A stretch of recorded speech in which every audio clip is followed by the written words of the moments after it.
बिस्मिल्लाहिर्रहमानिर्रहीम। अस्सलाम वालेकुम। चैप्टर नंबर 10 स्टार्ट करते हैं। 10 टीचर्स का यूरोगायनेकोलॉजी एंड पेल्विक फ्लोर प्रॉब्लम्स। आज हम इसके समरी पॉइंट्स करेंगे और सबसे पहले इसमें क्या हमने किया था डिस्कस कि यूरिनरी सिम्टम्स टर्मिनोलॉजी क्या क्या है। ठीक है, यूरिनरी सिम्टम्स को हम बेसिकली दो में डिवाइड करते हैं। यूरिनरी सिम्टम्स जो कि स्टोरेज सिम्टम्स होते हैं और इसके अलावा वॉइडिंग सिम्टम्स। स्टोरेज सिम्टम्स कौन कौन से हैं? फंड, उसका फार्मूला हमने ये किया था। ठीक है, फंड में क्या है? Frequency, urgency, nocturia and dysuria.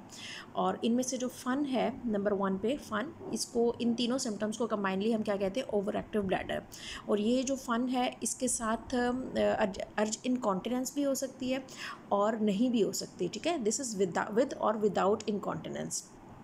तो बेसिकली यहाँ पर आपको बताने का मकसद ये है कि जो पहले 3 फीचर्स हैं ये हैं हमारे पास ओवर एक्टिव ब्लैडर। अगर ये तीनों कंबाइन हो तो हम कहेंगे कि ओवर एक्टिव ब्लैडर है। और इसके साथ इनकॉन्टिनेंस जो है वो ऑप्शनल है।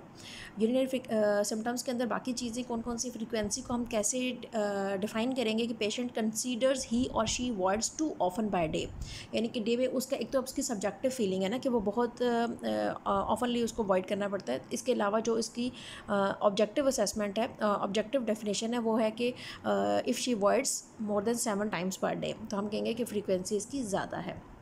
What is nocturia? Nocturia is waking at night 1 or more times to void, यानी कि पेशेंट को उठना पड़ता है एक या एक से ज़्यादा दफ़ा। यानी कि अगर पेशेंट एक दफ़ा भी उठता है तो हम उसे कहेंगे कि इसको नॉक्चूरिया का प्रॉब्लम है। नंबर 3 क्या है? Urgency. Urgency is a sudden compelling desire to pass urine which is difficult to defer, कि उसको इतनी स्ट्रॉन्ग अर्ज फील होती है मिक्चुरेशन की जो कि वो डेफर नहीं कर सकती। और अर्ज इनकॉन्टिनेंस क्या है? इनवॉलंटरी लीकेज accompanied by और immediately preceded by urgency, यानी कि उसको strong desire हुई और उसके बाद लीकेज भी होगी, तो that is urge incontinence. What is stress incontinence?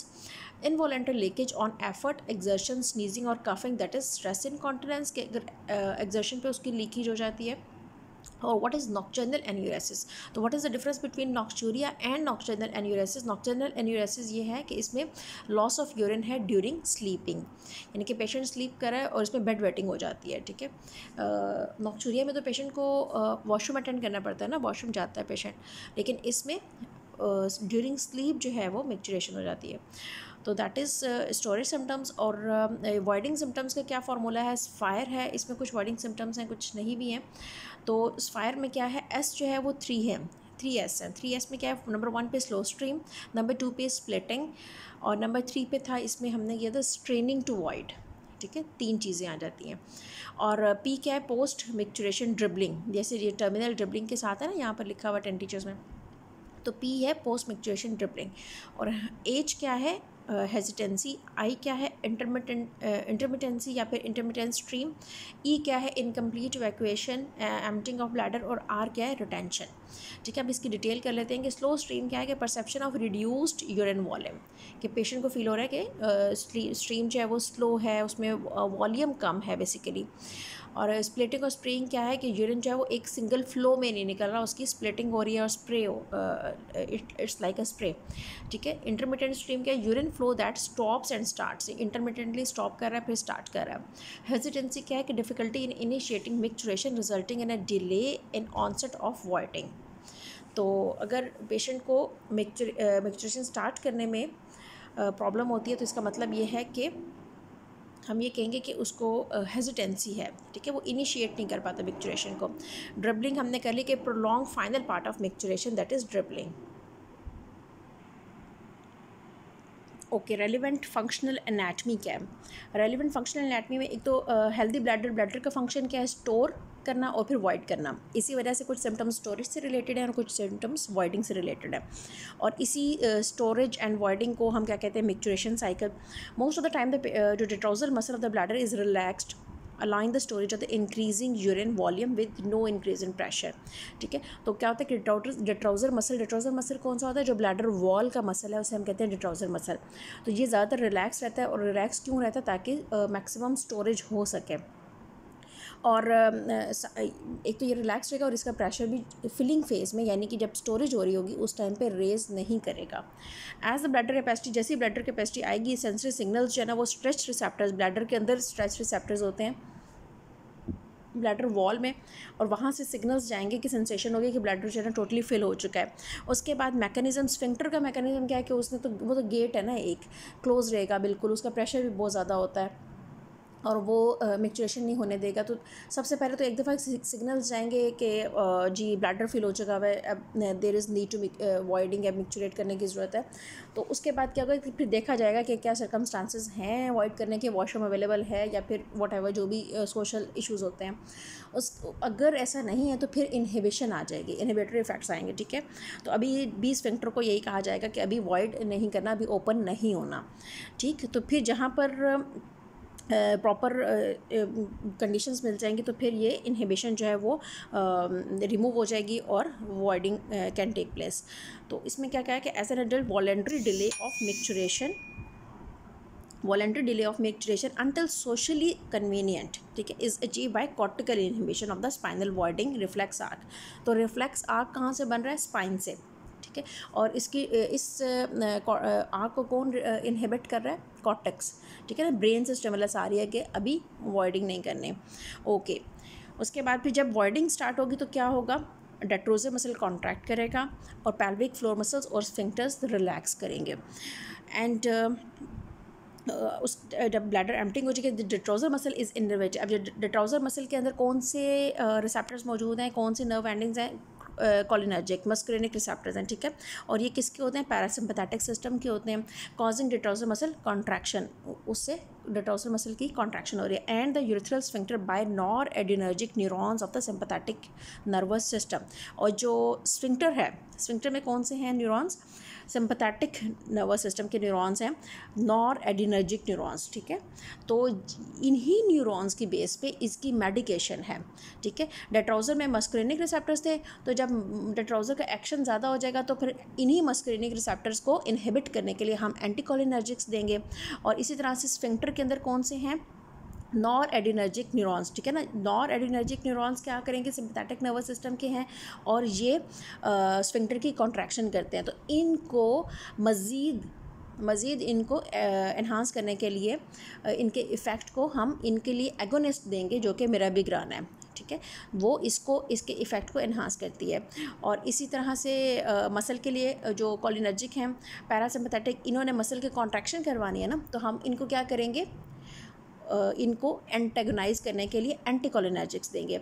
और नॉर एडिनर्जिक न्यूरॉन्स जो हैं वो भी कॉन्ट्रैक्शन करवा रहे हैं स्फिंक्टर की, तो स्फिंक्टर तो हमें क्लोज ही चाहिए ना, कॉन्ट्रैक्टेड ही चाहिए। तो इसको हम ऑगमेंट करने के लिए इसके इफ़ेक्ट को हम इसके एगोनिस्ट देंगे, ठीक है, जो कि बीटा 3 एगोनिस्ट है मिराबिग्रान फॉर्म में, ठीक है।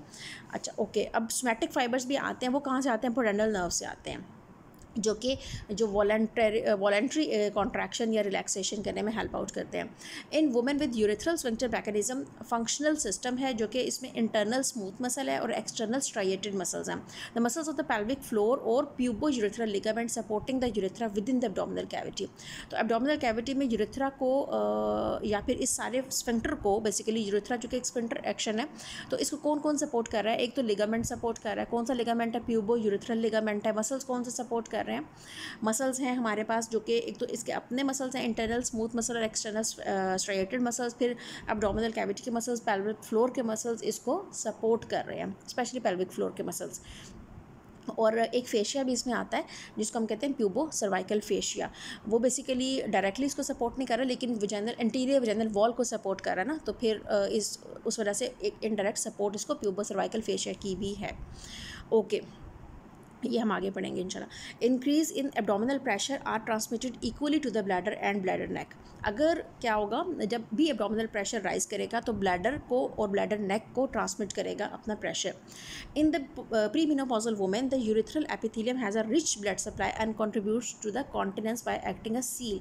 अच्छा, इसमें मैं ये बताती हूँ कि आपको जो कॉन्टिनेंस है वो सिर्फ कोई यूरिथ्रा का काम नहीं है, मतलब यूरिथ्रा ही उसमें सिर्फ नहीं है, उसमें मस्कुलर एक्शन आ रहा है, उसमें हार्मोनल एक्शन आ रहा है, उसमें ब्लड सप्लाई जो है वो रोल प्ले कर रही है, उसमें नर्वस सिस्टम रोल प्ले कर रहा है, और बहुत सारे बायोकेमिकल या मॉलिक्यूलर लेवल पे भी बहुत सारे फंक्शंस हो रहे हैं जो कि इसमें रोल प्ले कर रहे हैं। तो ये कोई एक चीज़ नहीं है, एनाटमी से लेके मसल्स के अपने से लेके नर्वस सिस्टम से लेके ब्लड सप्लाई और बहुत सारे मॉलिक्यूलर लेवल्स पे भी ये रोल हो रहा है, और उसके अलावा हार्मोन्स भी अपना रोल प्ले कर रहे हैं, ठीक है।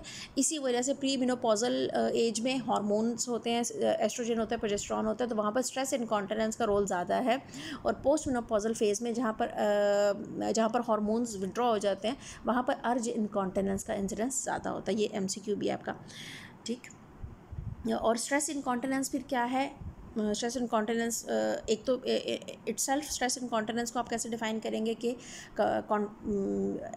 Involuntary loss of urine, involuntary loss of urine है ड्यू टू फिजिकल एक्सर्शन, ठीक है। एक्सर्शन कौन सी हो सकती है? In the form of coughing हो सकती है, एक्सरसाइज हो सकती है, जंपिंग हो सकता है, एनीथिंग जहाँ पर भी इंट्रा एब्डोमिनल प्रेशर राइज करेगा और इनवॉलेंट्री लॉस होगा यूरिन का, तो हम कहेंगे this is a stress incontinence, and stress incontinence is a clinical diagnosis. अगर इसी को हम यूरोडायनामिक्स पे डिमॉन्स्ट्रेट करेंगे तो यूरोडायनामिक्स पे क्या है? This loss of urine in response to the abdominal muscle contraction but detrusor muscle remains unchanged, the pressure of the detrusor muscle remains unchanged, उसमें कोई भी चेंज नहीं आएगा, लेकिन एब्डोमिनल मसल्स का एब्डोमिनल प्रेशर राइज करेगा और लीकेज होगी, और ये ग्राफिक रिप्रेजेंटेशन होगी यूरोडायनामिक्स पे। तो हम इसे कहेंगे यूरोडायनामिक स्ट्रेस इनकॉन्टिनेंस, ठीक है। ओके, अब इसकी अंडरलाइंग पैथोफिजियोलॉजी क्या है? एक है हाइपर मोबिलिटी, दूसरी है intrinsic sphincter deficiency. What happens in hyper mobility? Hyper mobility में क्या होता है? This is a anatomical defect, urethra अपनी पोजीशन चेंज कर लेता है, ठीक है। और उसकी पोजीशन को मेंटेन रखने के लिए कौन लोग थे, कौन से फैक्टर्स थे? एक तो लिगामेंट था जो हमने प्यूबो यूरेथ्रल लिगामेंट पढ़ा, उसके अलावा पेल्विक फ्लोर मसल्स थे। तो ये जब इनका डैमेज होगा किसी भी वजह से, ब्लड सप्लाई कॉम्प्रोमाइज़ होने की वजह से, नर्वस सिस्टम की वजह से, लेकिन ये अपनी पोजीशन को मेंटेन नहीं रख सकेगा, and it falls through the genital hiatus during increase in abdominal pressure. जब ये एब्डोमिनल ऑर्गन ही नहीं रहेगा, सपोज़ मैं अपने कमरे में किसी को जो है वो कुछ डिस्ट्रीब्यूट करना चाहती हूँ, कुछ फूड देना चाहती हूँ, तो जो लोग रूम में होंगे उन्हीं को मैं फूड डिस्ट्रीब्यूट करूँगी ना। तो जब यूरेथ्रा जो है वो एब्डोमिनल ऑर्गन नहीं रहेगा, तो एब्डोमिनल प्रेशर जब बढ़ेगा तो वो यूरेथ्रा में शिफ्ट नहीं हो सकेगा, ठीक है, क्योंकि ये अपना डिप डाउन कर जाता है, फॉल कर जाता है through the genital hiatus. Okay, leading to the loss of pressure transmission to the urethra and hence the leakage हो जाएगी। और सेकंड मैकेनिज्म क्या है कि उसकी वो अपना पोजीशन तो मेंटेन करता है, लेकिन इंट्रिंसिक स्फिंक्टर डेफिशिएंसी होती है, उसके अपने अंदर डेफिशिएंसी लेस कॉमन है, ये चीज़ ज़्यादा कॉमन हाइपर मोबिलिटी है। लेकिन इसमें क्या होता है कि where the closure pressure is low without any urethral mobility, कोई इसकी मोबिलिटी नहीं हो रही, कोई अपनी वो पोजीशन नहीं चेंज कर रहा, लेकिन उसका अपना क्लोयर प्रेशर ही बहुत कम है कि जल्दी से ही वो ओवरकम हो जाता है बाय द इंट्रासाइकल प्रेशर और लीकेज हो जाती है। और intrinsic sphincter deficiency is due to the weakness of the sphincter muscles and loss of cushioning seal effect of in the urethra. अच्छा, ये कुशिंग सील इफेक्ट, ये सारी चीज़ें कहाँ से आ रही हैं? ब्लड वेस्कुलैरिटी से आ रही हैं, ठीक है, हार्मोनल इफेक्ट से आ रही हैं, वेस्कुलैरिटी से आ रही है। एक और चीज़ मैं आपको यहाँ पर बताऊँ कि जो हम स्ट्रेस इनकॉन्टिनेंस के लिए क्या कहते हैं कि इसकी जो मेन स्टे ऑफ ट्रीटमेंट है ना, वो सर्जिकल है, ठीक है। तो सर्जिकल जो ट्रीटमेंट है इसमें वो किस कंडीशन में ज़्यादा इफेक्टिव होगी? जब हाइपर मोबिलिटी होगी। अगर इंट्रिंसिक स्फिंक्टर डेफिशिएंसी है ना, तो वो जो सर्जिकल ट्रीटमेंट है वो इतनी इफेक्टिव नहीं होगी। तो even after having a surgery for stress incontinence अगर फेलियर हो जाता है, तो इसका मतलब ये है कि अंडरलाइंग कॉज जो है वो मोबिलिटी नहीं है, वो इंट्रिंसिक स्फिंक्टर डेफिशिएंसी है, या फिर मोबिलिटी भी थी और उसके साथ स्फिंक्टर डेफिशिएंसी भी थी, कंबाइन इफेक्ट था, तो वो अभी भी पेशेंट जो है ना उसकी लीकिंग एपिसोड्स जो हैं वो परसिस्ट कर रहे हैं। ओके, यूरेथ्रल स्फिंक्टर वीकनेस जो है ना एसोसिएटेड है स्ट्रांगली विद इसके अंदर जो इसका रिस्क फैक्टर्स कौन कौन से हैं, ठीक है। उसमें रिस्क फैक्टर्स में सबसे ज़्यादा जो स्ट्रॉन्ग रिस्क फैक्टर है वो वजाइनल बर्थ है, ठीक है। इसके अलावा नॉन ऑब्स्ट्रक्टिव फैक्टर्स भी हैं। और ऑब्स्ट्रक्टिव फैक्टर्स में होता क्या है कि वजाइनल जब ऑब्स्ट्रक्टेड लेबर होगी या डिफ़िकल्ट डिलीवरी होगी, इंस्ट्रूमेंटेड डिलीवरी करनी पड़ेगी, स्ट्रेचिंग की वजह से डैमेज होती है पोडेंडल नर्व, ठीक है। और ओवर स्ट्रेचिंग में इवन क्या क्या हो सकता है, avulsion of pelvic floor muscles भी हो सकते हैं from their insertion on to the side pelvic side wall, इतना यानी कि डैमेज हो जाता है। Direct muscle damage results in loss of pelvic floor support and hence urethral hypermobility. तो वो पेल्विक फ्लोर जो उसको सपोर्ट कर रहा था यूरेथ्रा को, वो सपोर्ट ख़त्म हो जाएगी और हाइपर मोबिलिटी होगी। पोरेंडल नर्व डैमेज जो है वो क्या करेगी, both weakening the pelvic floor muscles and urethral sphincter. वो नर्व जो है वो पेल्विक फ्लोर को भी वीक कर रही है और यूरेथ्रल स्फिंक्टर को भी वीक कर रही है, दोनों जगह पर। It is now possible to identify the levator muscle defect in symptomatic women by means of magnetic. वो कहते हैं कि अब आप ट्रांसपेरिनियल या ट्रांसवेजाइनल अल्ट्रासाउंड से या मैग्नेटिक रेजोनेंस इमेजिंग से लिवेटर मसल डिफेक्ट को, अगर कोई सिम्टोमेटिक पेशेंट है तो आप उसमें आइडेंटिफाई कर सकते हैं। Most risk factors may not B modifiable, कुछ जाहिर बात है वो भी फैक्टर्स हैं। तो रिस्क फैक्टर्स हैं कौन से? ऑब्स्ट्रक्टिव फैक्टर्स हैं multiparity, forceps delivery, perineal trauma, long labour, epidural analgesia, birth weight more than 4 kg। और जो नॉन ऑब्स्ट्रक्टिव फैक्टर्स हैं उनमें ये हैं like increasing age, postmenopausal, obesity जो है वो ओबेसिटी किस लेवल पे हम कहते हैं, जब BMI मोर देन 30 होता है, 30 BMI अगर होगा तो हम कहेंगे कि ये ओबेसिटी है। तो जब ओबेसिटी इतना BMI होगा तभी हम उसको वेट लॉस के लिए सजेस्ट भी करेंगे। Okay, connective tissue disease, chronic cough है, ठीक है, डॉक्साजोसिन है। डॉक्साजोसिन क्या है? अल्फा एडिनर्जिक एंटागोनिस्ट है। तो ये हाइपरटेंशन के लिए दी जाती है, ये भी यूरेथ्रल स्फिंक्टर को रिलैक्स करती है। तो these are all like risk factors, और इन्हीं की आपने बाद में लेटर ऑन जब हिस्ट्री लेनी है तो इन्हीं रिस्क फैक्टर्स को आपने रूल आउट करना है, क्योंकि इसमें जो मॉडिफाइबल होंगे अगर हमें पता चल जाएंगे तो हम उनको करेक्ट कर लेंगे अंडरलाइन, ठीक है। काफ है उसको ट्रीट कर देंगे। और इस तरह से ओबेसिटी या वेट लॉस का कहेंगे पेशेंट को। एज है, पोस्ट मेनोपॉज, इसको तो आप सेटल डाउन नहीं कर सकते, लेकिन अगर वो डॉक्साजोसिन ले रही है आप उसको बंद कर सकते हैं, चेंज कर सकते हैं, कोई और मेडिकेशन दे सकते हैं उसकी जगह। What is overactivity? Detrusor overactivity. Detrusor overactivity में क्या है कि involuntary detrusor contraction during the filling phase of the maturation and which can be seen during urodynamic investigation. तो what the detrusor overactivity is, this is a urodynamic diagnosis. और इसकी clinical diagnosis क्या है? Overactive bladder, but may not be incontinent. Patient overactive bladder के साथ हो सकते हैं, लेकिन जैसे मैंने आपको पहले बताया कि इसके साथ अर्ज इनकॉन्टिनेंस ज़रूरी नहीं है कि मौजूद हो। अगर इसके साथ इनकॉन्टिनेंस होगी तो हम इसे कहेंगे वेट डेट्राउजर ओवर एक्टिविटी, और अगर नहीं होगी तो हम इसे कहेंगे ड्राई डेट्राउजर ओवर एक्टिविटी। ओके, इटियोलॉजीज़ इसकी क्या हैं? बहुत सारी इटियोलॉजीज़ हैं। इसकी इटियोलॉजी यहाँ पर तो सिर्फ ये 3 लाइन्स ही लिखी हुई हैं, लेकिन अगर आप इसको डिटेल में पढ़ना चाहते हैं तो इसको आप EBM से कर सकते हैं। इसमें 4-5 तरह की इसकी जो है ना पैथोफिजियोलॉजी के पॉइंट्स हैं। ओके, और यहाँ पर इन्होंने सिंपली ये लिखा हुआ है कि identify differences in sensory and interstitial nerves and bladder wall patient compare to controls and alteration in expression of several different neurotransmitter and their receptors. वही मैंने जैसे आपको कहा था ना, मॉलिक्यूलर लेवल पे बहुत सारी चेंजिंग्स आती हैं। समटाइम रिसेप्टर्स ही ज़्यादा सेंसिटिव हो जाते हैं। एसिटाइलकोलिन ने कॉन्ट्रैक्ट करना है ना डेट्राउजर को, तो एसिटाइलकोलिन के रिसेप्टर ज़्यादा सेंसिटिव हो जाएंगे, तो थोड़ा सा भी एसिटाइलकोलिन आएगा तो वो जी कॉन्ट्रैक्ट कर जाएंगे। तो दिस इज़ दैट। ओके, इसके अंदर एक है कि कुछ रिस्क फैक्टर्स क्या है कि मोस्ट मॉडिफाइबल रिस्क फैक्टर, एक तो इसके ओबेसिटी है और स्मोकिंग है for detrusor specially. All continent surgeries, जो भी कॉन्टिनेंट्स के लिए आप सर्जरी करते हैं तो रिमेंबर उसकी कॉम्प्लिकेशंस क्या हो सकती हैं? वॉइडिंग डिफिकल्टीज हो सकती हैं और डेट्राउजर ओवर एक्टिविटी। अगर सपोज आपने कॉन्टिनेंट सर्जरी की है तो उसकी वजह डेट्राउजर ओवर एक्टिविटी उसकी वजह से हो सकती है, ठीक है। तो उसका कितना रिस्क है? 5 to 10% रिस्क है उसका। ओके, ठीक है। Risk factors for detrusor overactivity. Risk factors क्या हैं? चाइल्डहुड बेड वेटिंग है, ठीक है। अगर किसी को चाइल्डहुड में भी बेड वेटिंग होती थी, नॉक्टर्नल एन्यूरेसिस का प्रॉब्लम रहा है, तो हो सकता है कि वो उसको आगे भी ऑनवर्ड ये चीज़ चले। ओबेसिटी है, स्मोकिंग है, प्रीवियस हिस्टेक्टमी है। अब देखिए स्मोकिंग जो है ना वो स्ट्रेस इनकॉन्टिनेंस का रिस्क फैक्टर नहीं था, ठीक है, ये याद रखनी है बात। स्मोकिंग जो है वो सिर्फ डेट्राउजर ओवर एक्टिविटी का रिस्क फैक्टर था, ठीक है, ये बात याद रखिएगा। प्रीवियस हिस्टेक्टमी हुई है, प्रीवियस कॉन्टिनेंट सर्जरी है, ये होगी बात। और क्लिनिकल असेसमेंट ऑफ इनकॉन्टिनेंस क्या है? A detailed should be. अच्छा, इसमें से जो हमने अभी तक MCQs किए ना, एक तो जैसे मैंने आपको बताया कि प्री मेनोपॉजल एज में ज़्यादा स्ट्रेस इनकॉन्टिनेंस होती है, प्रेगनेंसी में ज़्यादा स्ट्रेस इनकॉन्टिनेंस होती है, और पोस्ट मेनोपॉजल एज में ज़्यादा अर्ज इनकॉन्टिनेंस होती है। तो इसका अगर इंसिडेंस पूछें तो फिर ओल्ड एज में आपने अर्ज इनकॉन्टिनेंस को टिक करना है। और जो मोस्ट स्ट्रॉन्ग रिस्क फैक्टर है वो चाइल्ड बर्थ है इसमें।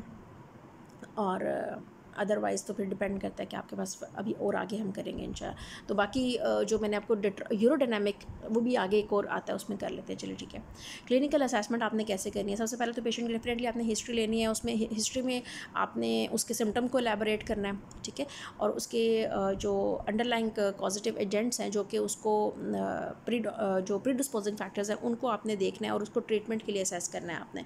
तो सिम्टम्स को हम जो करेंगे उसमें हमने क्या करना है कि सबसे पहले तो हमने देखना है कि स्ट्रेस इनकॉन्टिनेंस के सिम्टम्स हैं, ओवर एक्टिव ब्लैडर के हैं या मिक्स सिम्टम्स हैं। अगर मिक्स सिम्टम्स हैं तो कौन से सिम्टम्स प्रीडोमिनेट कर रहे हैं, और जो भी सिम्टम्स हैं उनकी सिविरिटी को हमने असेस करना है। सिविरिटी को हम कैसे असेस करेंगे कि the number of episodes per day, frequency की कितनी है, अर्जेंसी की कितनी है, लीकेज की कितनी है, और वेदर कॉन्टिनेंट पैड्स तो नहीं उसको यूज़ करने पड़ते हैं, और अगर करने पड़ते हैं तो कितने करने पड़ते हैं, किस साइज़ के करने पड़ते हैं, और पेशेंट को क्या पैड चेंज करना पड़ता है, रात को भी लाइक उठना पड़ता है उसको, और उसके अलावा उसके क्लोथ्स भी वेट हो जाते हैं। ऐसा तो नहीं है। बिहेवियरल चेंजेस क्या आई हैं, लाइक उसने रिस्ट्रिक्ट कर दिया अपना फ्लूइड इनटेक को, सोशल एक्टिविटीज़ को रिस्ट्रिक्ट कर दिया, और एसोसिएटेड सिम्टम्स क्या हैं, क्लीनलीनेस की क्या, हाइजीन कैसी है उसकी, और एसोसिएटेड सिम्टम्स क्या है, उसके साथ प्रोलैप्स तो नहीं है, फीकल इनकॉन्टिनेंस तो नहीं है उसके साथ, और सेक्सुअल एक्टिविटीज़ के बारे में भी आपने उससे पूछना है, स्पेशली अगर इवन पेशेंट ओल्ड एज की है तब भी आपने ज़रूर पूछना है।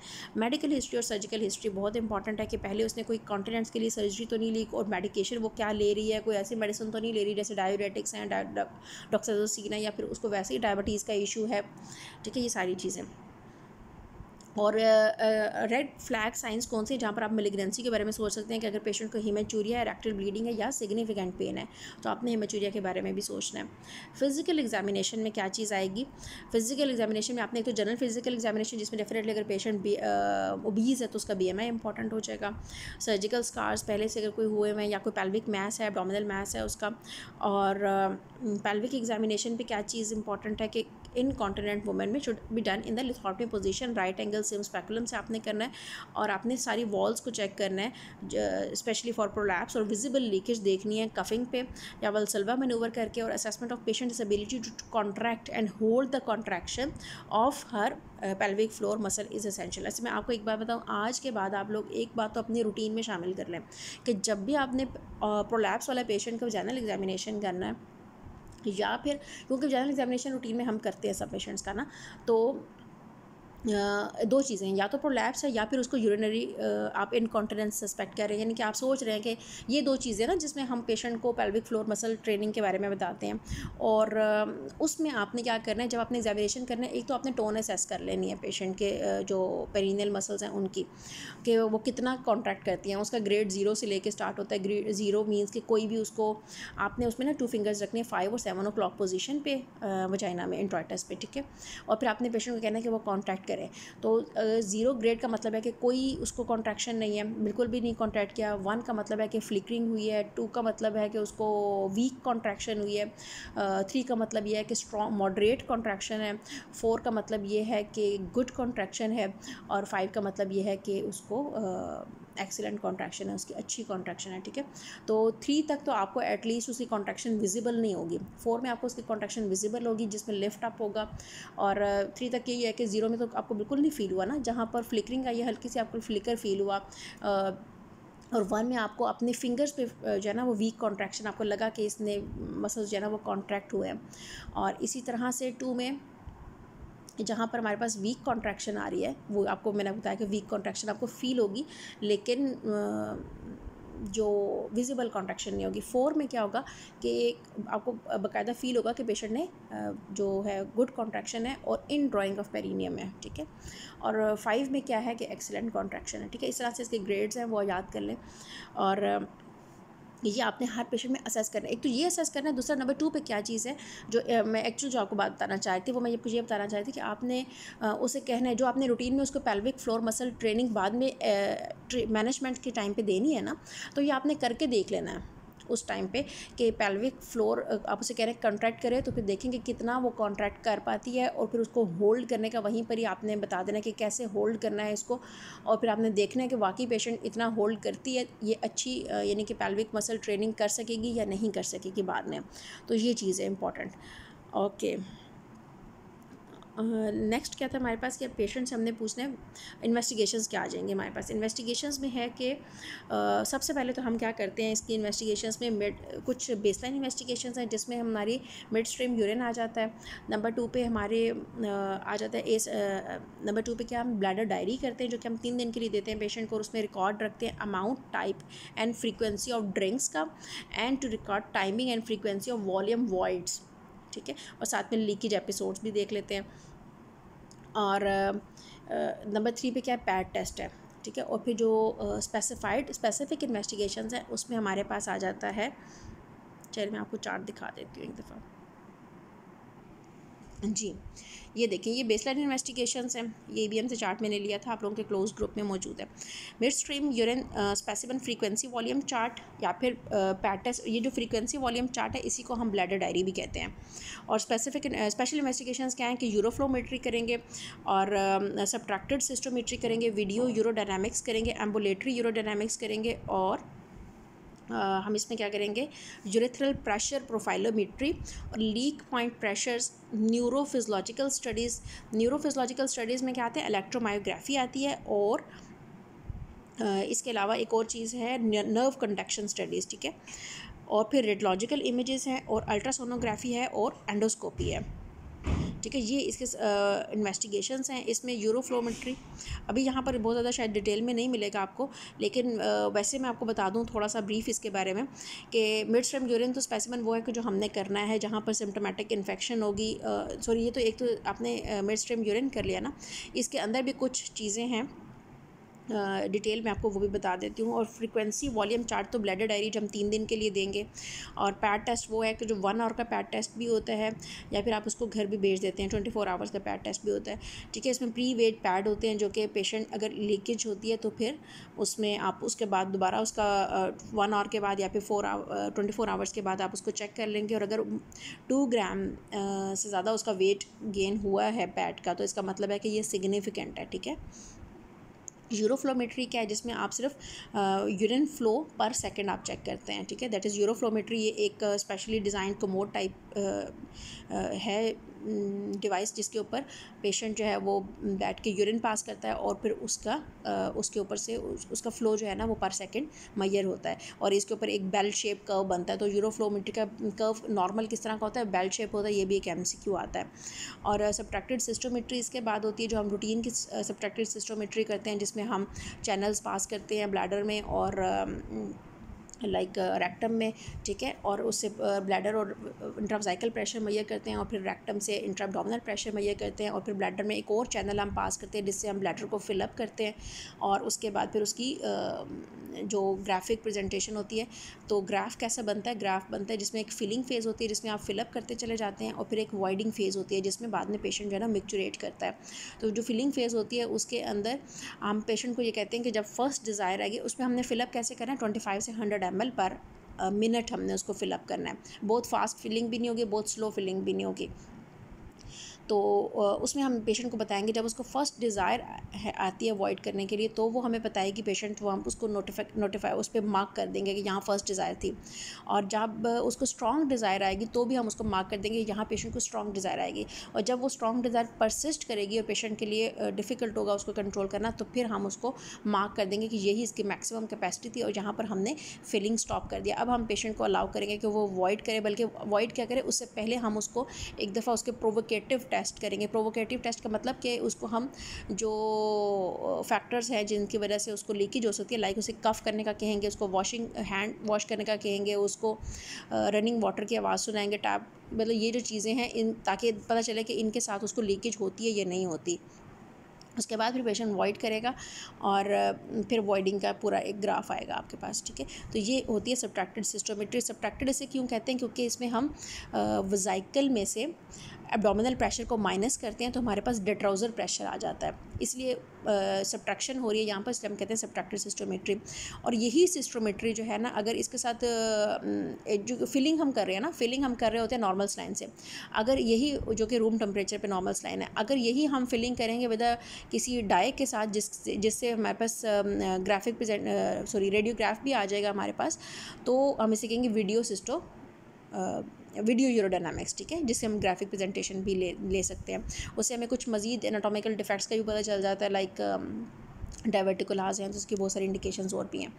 एम्बुलेटरी यूरोडायनामिक्स क्या है, जिसमें हम यही यूरोडायनामिक्स करें, इसी तरह से ग्राफ बन रहा है और पेशेंट को हम यही जो हमने कैथेटर्स, जो ट्रांसड्यूसर्स, जो हमने प्रेशर मेजर करने के लिए उसके ब्लैडर में और लाइक रेक्टम में हमने रखे थे, वही हम उसको अटैच करके भेज देंगे घर, ठीक है ना। तो वो खुद घर में उसकी मॉनिटरिंग होती रहेगी और उसकी रिकॉर्डिंग बनती रहेगी, ठीक है।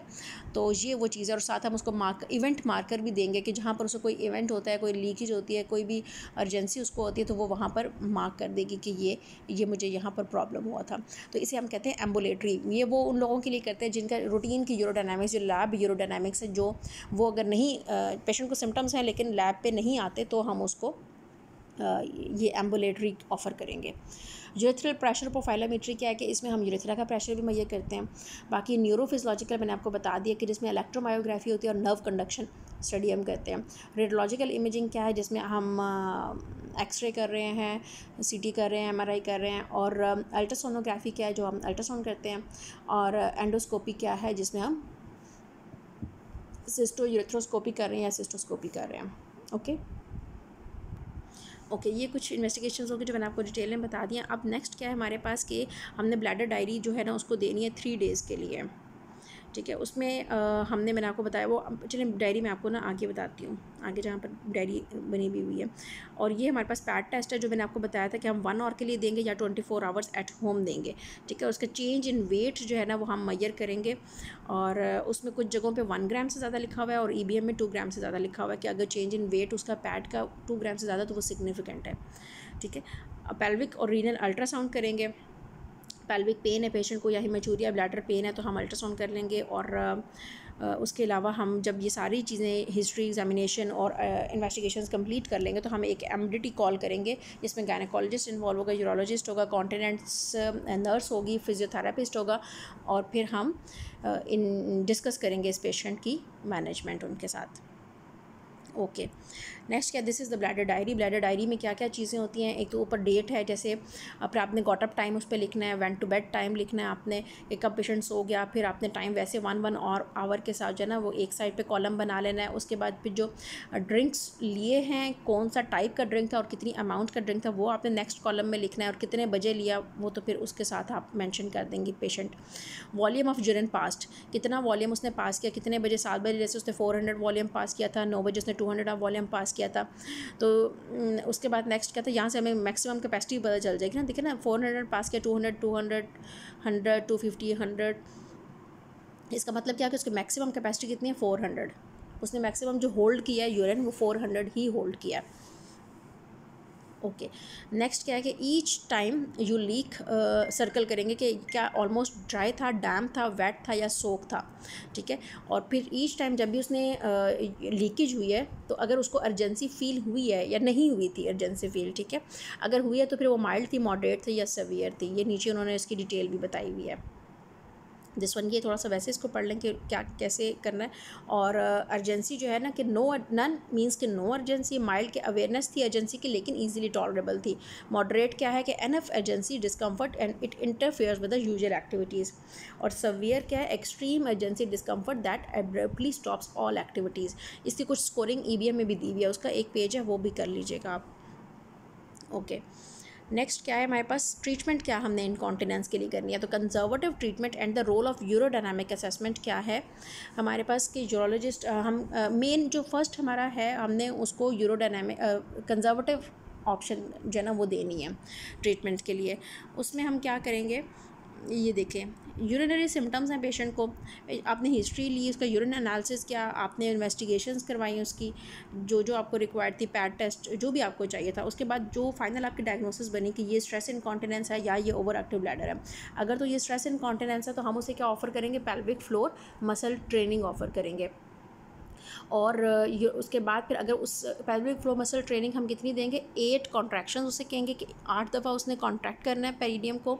और जब ईच कॉन्ट्रैक्शन जो कि that should last for 15 to 20 seconds.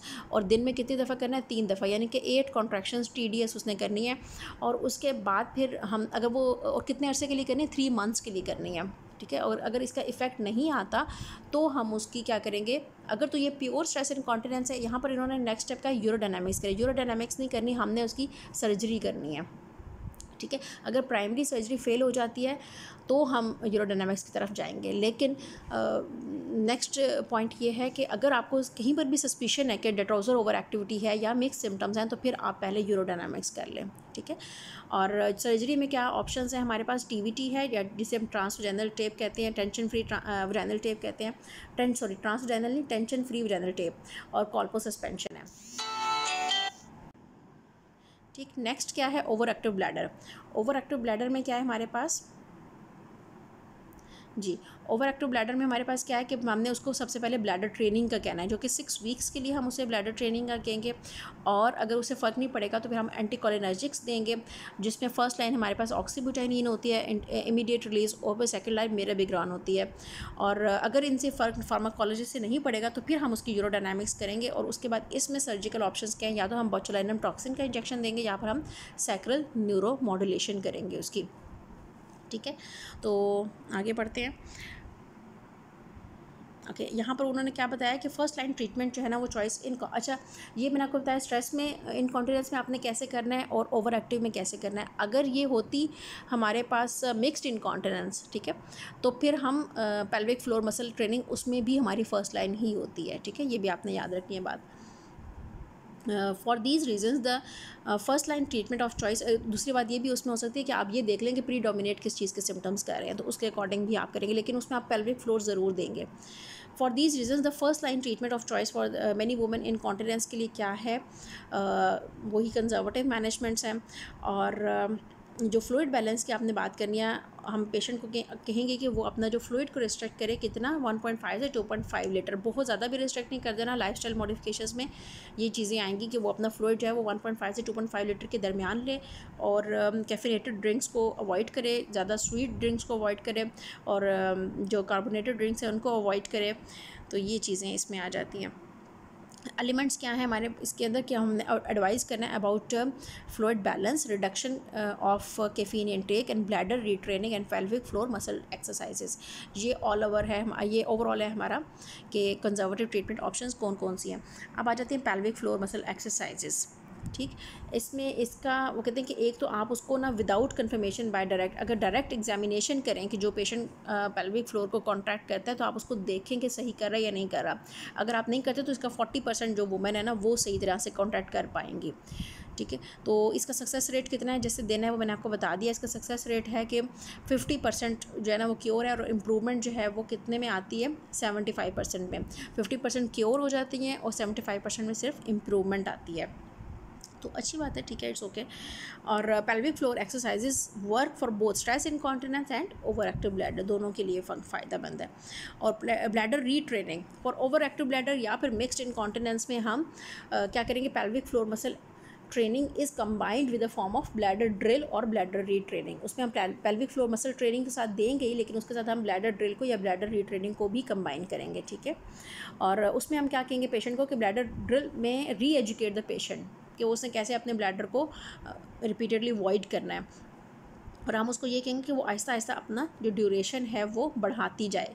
मतलब एकदम जो है वो यूँ ना करे कि पहले वो करेगी कि 1 घंटे बाद या 2 घंटे बाद मैंने अवॉइड करना है, उसके बाद फिर वो आहिस्ता आहिस्ता अपना ड्यूरेशन इंक्रीज़ करे, 10 मिनट्स इंक्रीज़ कर दे। बहुत ज़्यादा इंक्रीज़ करने की ज़रूरत नहीं है कि पहले 2 घंटे थे तो फिर एकदम 3 घंटे पर चली जाए, नहीं। 2 घंटे 2 आवर्स 10 मिनट्स कर दे, 2 आवर 20 मिनट्स कर दे, फिर 2 आवर 30 मिनट्स कर दे। इस तरह से आहिस्ता आहिस्ता अपने टाइम ड्यूरेशन को एक्सटेंड करे और अपने ब्लैडर को कंट्रोल करने की आदत डाले।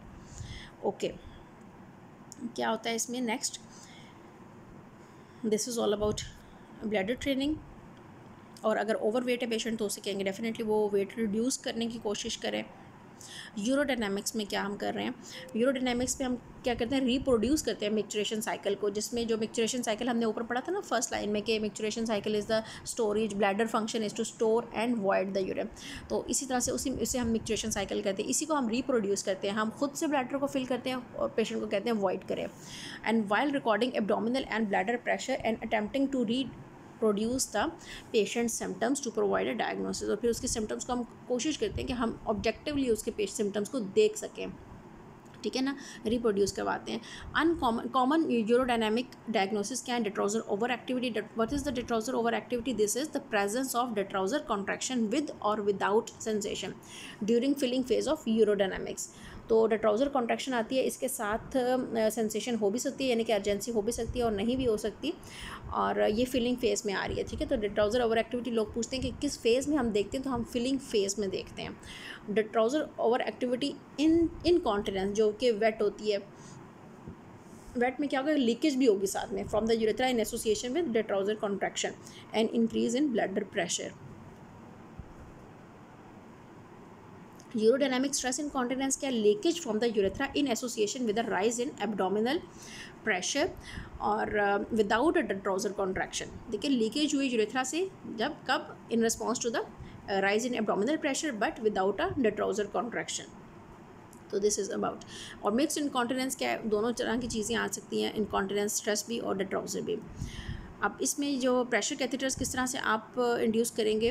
प्रेशर कैथेटर्स आपने डालने हैं। Fine pressure catheter is place in the bladder through the urethra और second catheter in the rectum, जो कि दोनों का लेगा, और फिर ब्लैडर को हम फिल करेंगे नॉर्मल सलाइन के साथ with another catheter, and the pressure generated by any contraction of the detrusor can be inferred. वो जो सब्ट्रैक्शन वाली बात मैंने आपको बताई थी कि ब्लैडर प्रेशर में से आप एब्डोमिनल प्रेशर को माइनस करेंगे तो आपके पास आ जाएगा डिट्राउजर प्रेशर। और आपने पेशेंट से स्ट्रॉन्ग डिज़ायर टू वॉइड पूछनी है, फर्स्ट डिज़ायर टू वॉइड पूछनी है, जो कि normally strong desire to void कब आनी चाहिए? 350 and the onset of urgency उसकी कब होनी चाहिए? 500 ml तक जाके। जबकि 500 ml की मैंने ये बात की थी ना कि अर्जेंसी जो उसको स्ट्रॉन्ग डिज़ायर है वो परसिस्ट करेगी, तो that should be at least up to 500 तक कैपेसिटी होनी चाहिए किसी की ब्लैडर की।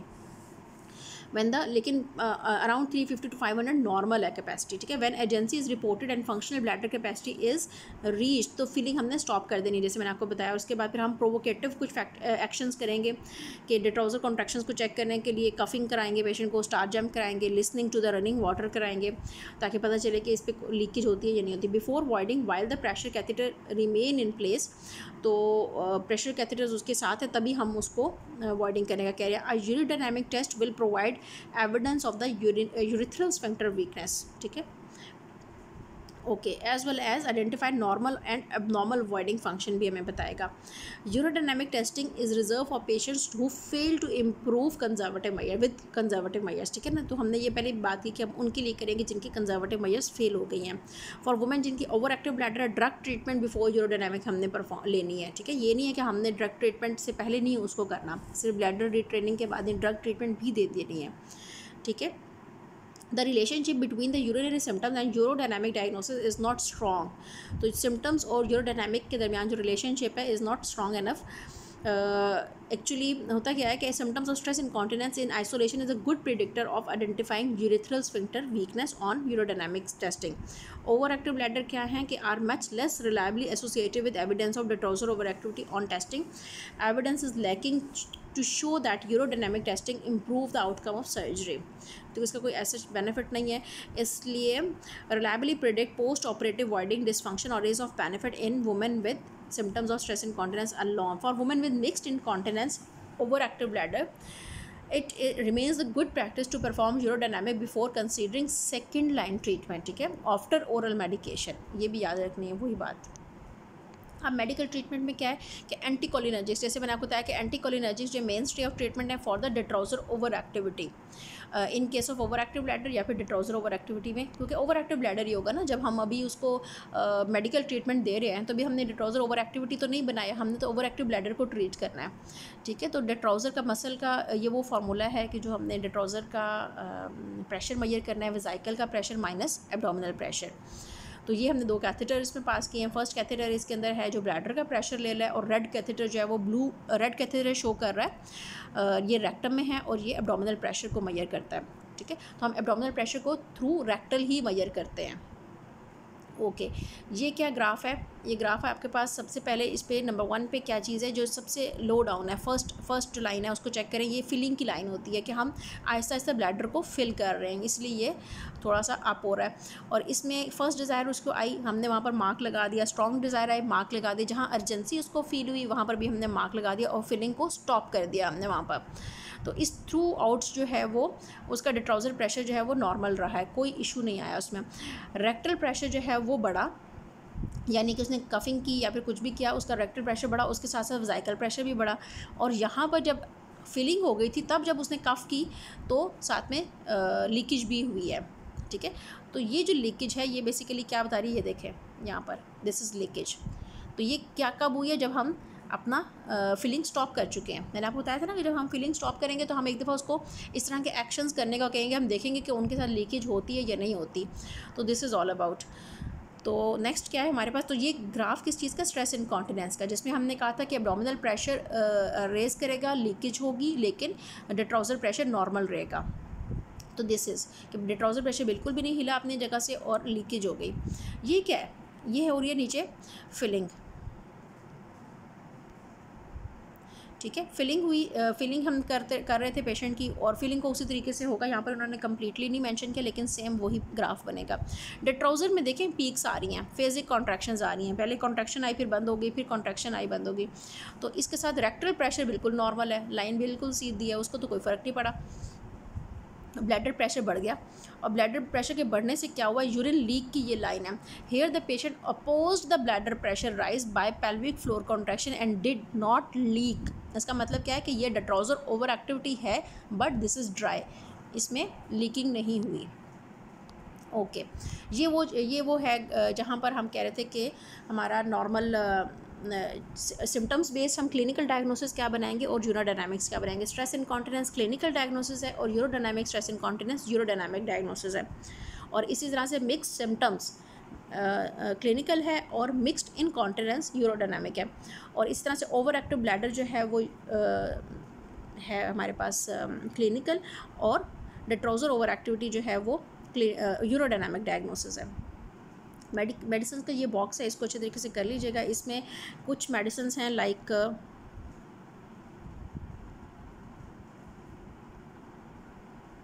Thank God, okay. तो कुछ मेडिसिन हैं जैसे ऑक्सीब्यूटाइनिन, हमने कहा था फर्स्ट चॉइस होती है हमारी मेडिसिन की, और ये हम अप टू 3 टाइम्स दे सकते हैं, 2.5 से 5 मिलीग्राम। फिर प्रोपाइवेरिन है जिसमें 15 मिलीग्राम देते हैं 1 to 3 टाइम्स डेली।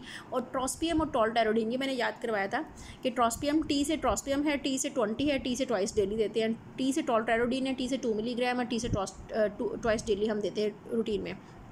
अगर किसी की हेपेटिक एम्पेयरमेंट है तो हम डोज कम कर देंगे, 1 मिलीग्राम कर देंगे टॉल्टेरोडीन की, ठीक है। अब जो लास्ट की 3 ड्रग्स है ना, FSD जैसे फैसलाबाद कहते हैं, तो फेसोटेरोडीन जो है वो 4 मिलीग्राम वंस डेली, ये तीनों वंस डेली डोजेज हैं। सोलेफिनासिन 5 मिलीग्राम वंस डेली है, और डेराफिनासिन 7.5 मिलीग्राम वंस डेली है, ठीक हो गया। उसके बाद आ जाएगी हमारे पास मिराबिग्रान भी। All anticholinergic drugs have similar efficacy, इनकी एफिकेसी भी सिमिलर है, और इसके साइड इफ़ेक्ट्स भी वही हैं, जो ड्राई माउथ कर देना, कॉन्स्टिपेशन कर देना, ब्लड विजन कर देना। और हमने इसमें एक चीज़ और पढ़ी थी कि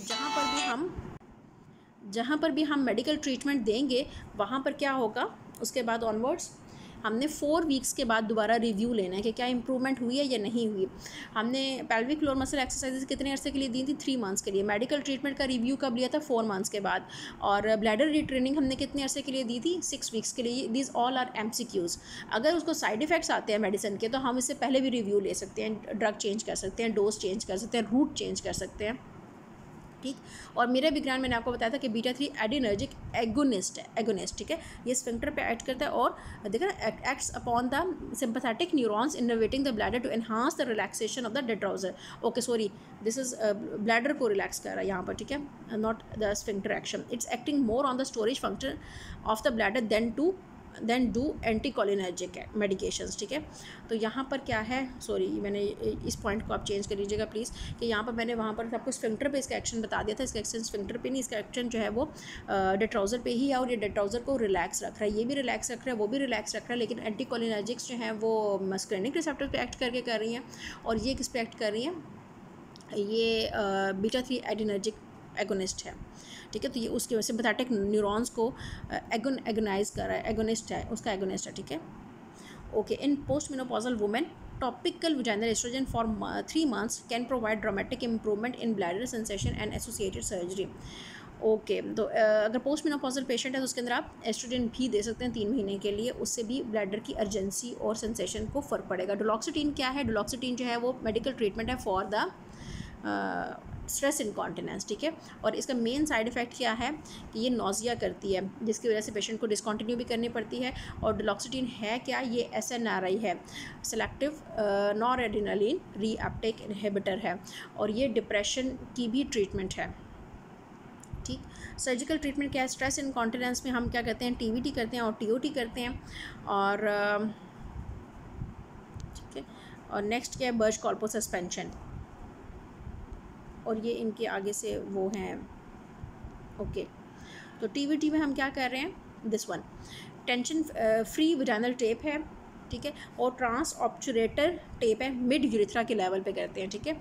ये याद रखना है, ये जो टेप्स हैं ये मिड यूरिथ्रा के लेवल पे होती हैं, और जो बर्च-कॉर्पो सस्पेंशन है उसमें हम ब्लैडर नेक को एलिवेट करते हैं। तो the TVT lies under the mid urethra and in the retropubic space between the pelvis and the bladder, and the introducing trocars pass through the urogenital diaphragm and the rectus sheath, and TOT lies in more horizontal position under the mid urethra and exists through the obturator foramen piercing the obturator muscle and the adductor longus tendon in the thigh। ये बस ये जो अगर आप procedures detail में करना चाहते हैं तो ये EBM में बहुत अच्छे लिखे हुए हैं, ठीक है, इनको वहाँ से पढ़ लें। ये यहाँ पर तो बस सिंपल सी बात बताई हुई है। बाकी ये है बर्च-कॉर्पो सस्पेंशन, तो इसमें क्या है कि स्केच है ऑफ कॉर्पो सस्पेंशन का थ्रू फेनेंस स्टील इंसियन देते हैं। EBM में लो ट्रांसवर्स इंसियन लिखा हुआ है, यहाँ इन्होंने फेनेंस स्टील इंसियन दिया लिखा हुआ है। The patients head is at the bottom of the picture, sorry वो बात हो गई। और इंटरप्टेड सूचर्स हमने अप्लाई करने हैं in the paravaginal fascia at the level of bladder neck और थ्रू द पेक्टिनियल लिगामेंट। बस अगर वैसे याद रखना चाहते हैं तो आप सिर्फ इतना याद रखें कि एक साइड पे हमने एब्डोमिनल प्रोसीजर है, ठीक है, एक साइड पे हमने पैरावजाइनल फेशिया में से स्टिचेस लिए और एक साइड पे पेक्टिनियल लिगामेंट में से लिए। और ये जो स्टिचेस होंगे ये हमने पहले नंबर पे जो स्टिच अप्लाई करना है ना, उसके बाद फिर नेक्स्ट जो स्टिच है वो 1 सेंटीमीटर क्रेनियल होगा उससे, यानी कि ऊपर होगा, और 1 सेंटीमीटर लेटरल होगा उस पहले स्टिच से, ठीक है। 2 या 3 या 4 स्टिचेस मैक्सिमम हम अप्लाई कर सकते हैं, इससे ज़्यादा की ज़रूरत नहीं पड़ती। और फिर उनको हमने एक साइड पे पैरावजाइनल टिश्यू से लेना है और दूसरी साइड पे इलियोपेक्टिनियल लिगामेंट के अंदर उसको से नीडल पास करनी है, और फिर इन सारे स्टिचेस को इकट्ठा रख के हमने टाई करना है। तो this is all about this. और इसका सक्सेस रेट कितना है, 80 to 85% है। और इनकी कॉम्प्लिकेशंस क्या हैं, कॉम्प्लिकेशंस हैं अवॉइडिंग डिफ़िकल्टीज़। तो मोस्ट कॉमन जो कॉम्प्लिकेशन है ना, यहाँ पर ऐसे लग रहा है कि जैसे ओवर एक्टिव ब्लैडर है, लेकिन ओवर एक्टिव ब्लैडर नहीं, आपने इसको यही कहना है कि बर्च-कॉर्पो सस्पेंशन में या कॉन्टिनेंट सर्जरी के साथ अवॉइडिंग डिफ़िकल्टीज़ ज़्यादा होती हैं। 2 to 5% इन्होंने लिखा हुआ है, और ब्लैडर परफोरेशन भी 2 to 5% होती है, और new onset over active symptoms जो हैं वो 5% होते हैं। लेकिन MCQ में इसका आंसर होगा अवॉइडिंग डिफ़िकल्टीज़, ठीक है, नॉट ओवर एक्टिव ब्लैडर। और इसी तरह से इसके अगर लॉन्ग टर्म कॉम्प्लिकेशन पूछेंगे तो वो पोस्टीरियर वजाइनल वॉल प्रोलैप्स हो सकता है, स्पेशली एंटेरोसील, ठीक है। और इसका भी सक्सेस रेट जो है 80 to 85% है। और ये देखें ना, लॉन्ग टर्म जो है वो इन्होंने यहाँ पर रिस्क लिखा हुआ है 5 to 10% है, due to lifting of anterior vaginal wall. अगर इसमें से पोस्टीरियर वजाइनल वॉल प्रोलैप्स नहीं लिखा होता तो आपने एंटेरोसील को चूज़ करना है। थर्ड ऑप्शन ऑफ सर्जरी क्या है कि पेरी यूरिथ्रल इंजेक्शंस हम लगाएंगे, ठीक है, of material that bulk up the bladder neck and coat the urethral mucosa to prevent leakage. और these 3 products are widely available. उसमें कौन सी है, मैक्रोप्लास्टिक एंड बल्कामेड है, इनके नाम याद करें। These are all synthetic polymer materials and either as microscopic beads होते हैं या विस्कस लिक्विड होते हैं। और ये हम अंडर लोकल एनेस्थीसिया सिस्टोस्कोपिक गाइडेंस हम ये इंजेक्शन लगाते हैं इनटू द डिट्राउजर मसल। और क्योर रेट इसका कितना 60 to 80% है। और एक ज़्यादा इंजेक्शंस की भी ज़रूरत पड़ सकती है हर 6 महीने के बाद। 6 महीने के लिए इफ़ेक्टिव होता है एक इंजेक्शन, ठीक है, तो 6 मंथ्स के बाद हमें रिपीट भी करना पड़ जाता है। ये देख लें, ये स्फिंक्टर है विदाउट डी बल्किंग एजेंट, और ये बल्किंग इंजेक्शन के साथ है, ठीक है। उसके साथ हमें यूरेथ्रा की पिक्चर स्फिंक्टर की इस तरह की आ रही है, ओके। डेट्रोजर ओवर एक्टिविटी में क्या था कि सेकंड लाइन हमने जो देने हैं, इसमें जो ट्रीटमेंट होगी वो बोचुलिनम टॉक्सिन है, या फिर नंबर 2 पे क्या है, सॉरी मैंने आपको डेट्रोजर मसल में यहाँ पर बताया नहीं, यहाँ पर डेट्रोजल मसल में नहीं देते, ये हम जो बल्किंग एजेंट है ये तो हम यूरेथ्रा में लगा रहे हैं ना, ठीक है, इसको ये यूरेथ्रा में लगेगा। और जो ये बोचुलिनम टॉक्सिन है ना, मैंने मिक्स कर दिया, बोचुलिनम टॉक्सिन जो है ये हम डेट्रोजल मसल में देते हैं, ठीक है। ओवर एक्टिविटी के लिए, क्योंकि वहाँ पर तो स्ट्रेस इनकॉन्टिनेंस में तो कोई उसका रोल ही नहीं है ना डेट्राउजर मसल का, उसको तो कोई फ़र्क नहीं पड़ता, इसलिए उसमें हम क्यों देंगे, हम यूरेथ्रा में देंगे। और उसी की ये पिक्चर भी है, ठीक है। डेट्राउजर ओवर एक्टिविटी में सेकंड लाइन है हमारे पास बोचुलिनम टॉक्सिन या फिर न्यूरोमॉड्यूलेशन। तो बोचुलिनम टॉक्सिन का इंजेक्शन जो है वो लॉन्ग एक्टिंग है और यही 6 मंथ्स के लिए भी होता है, ठीक है। और मैंने सॉरी मिक्स कर दी इंजेक्शन, आपकी डिटेल्स जो है ना थोड़ी सी। तो ये 3 to 6 मंथ्स के लिए होता है। बोचुलिनम टॉक्सिन को हम एडमिनिस्टर करते हैं वाया फ्लेक्सिबल रिजिड सिस्टोस्कोप, और फिर इंजेक्शन हम मल्टीपल साइट्स पे अप्लाई करते हैं into the bladder, dome of the bladder में, to abolish the involuntary detrusor contraction and that cause symptoms, जिसकी वजह से ओवर एक्टिविटी हो रही होती है। तो reduction in urgency and leakage episodes कितने % में है, 50 to 80% में है। और कॉन्टिनेंस रेट जो है वो कितने %, यानी कि कितने % जो है वो % पेशेंट्स इसके बाद कॉन्टिनेंट हो जाते हैं, वो 40% पेशेंट्स हो जाते हैं। The major drawback of this treatment is voiding difficulty इसमें ज़्यादा होती है 8 to 15% केसेस में। And if it occurs can persist for the duration of treatment effect and troublesome for the patient to manage. ज़ाहिर बात है जब तक उसका इफेक्ट रहेगा इंजेक्शन का, तो वो उसको वॉइडिंग डिफिकल्टीज़ रहेंगी। तो many patients are able to, इसके लिए इंपॉर्टेंट चीज़ होता है कि जब आपने बोचुलिनम टॉक्सिन देना होता है तो सबसे इंपॉर्टेंट बात ये होती है कि पेशेंट जो है वो सेल्फ कैथेटराइज कर सकती हो अपने आप को, तो आपने इसको बोचुलिनम टॉक्सिन लगाना है, अदरवाइज़ नहीं लगाना, ठीक। सैक्रल न्यूरोमॉड्यूलेशन जो है वो एक और सर्जिकल मैनेजमेंट ऑप्शन है, और ये उनमें हम करते हैं जहाँ पर पेशेंट अपने आप को कैथेटराइज नहीं कर सकता होता, ठीक है। तो this is all about urodynamics, urogynaecology और यूरिनरी इनकॉन्टिनेंस। अब आप इसको एक दफ़ा रीड कर लें, खुद से भी देख लें, और कोई क्वेश्चन हो तो फिर आप बेशक ग्रुप में पूछ लें। ओके, टेक केयर, अल्लाह हाफिज़।